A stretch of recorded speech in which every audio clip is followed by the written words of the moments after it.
நம்ம மாடி தோட்டத்தை பொறுத்தவரை கத்திரிக்காய் செடிகள் ரொம்பவே நல்லா வருது. ஏன்னா நம்ம ஊர் கிளைமேட்டுக்கு என்ன செடி வருதோ அதைத்தான் நான் வந்து விதைச்சி செடியை வந்து நாற்று எடுத்து கொண்டு வந்து தனியாக தொட்டிகளில் நட்டு வைப்பேன். அதனால ஒரு தொட்டிக்கு ஒரு செடி மட்டும்தான் வச்சிட்ருப்பேன்.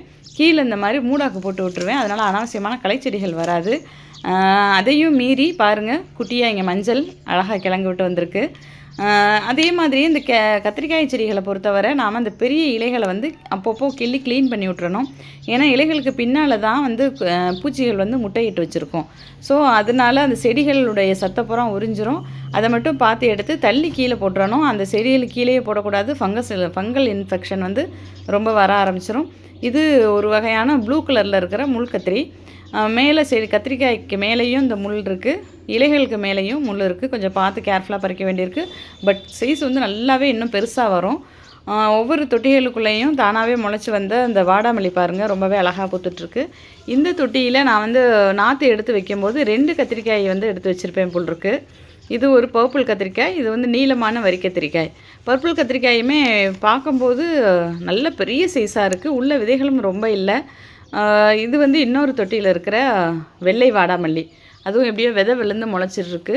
இதில் கத்திரிக்காயுமே முள் கத்திரி தான். இலைகள்லையும் மேலே காய்கள்லையுமே முள் இருக்குது. நல்ல கரு ஊதா கலரில் இருக்குது. கத்திரிக்காய் சைஸுமே நல்லா பெருசாக வருதுங்க. டேஸ்ட்டாகவும் இருக்குது.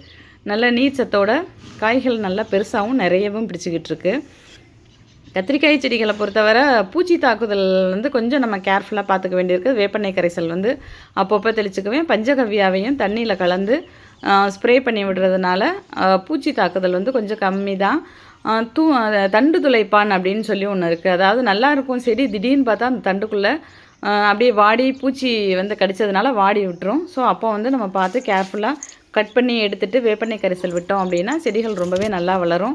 இப்போ கொஞ்சம் வெயில் கம்மியாக இருக்கிறதுனால காய்கள் வந்து கொஞ்சம் கம்மியாக தான் பிடிச்சிட்டு வருது. பூக்கள் உதிர்ந்துருது பாருங்கள். இது ஒரு பச்சை கலந்த ஊதா கலரில் இருக்குது. கொஞ்சம் இன்னும் பெருக்கணும்.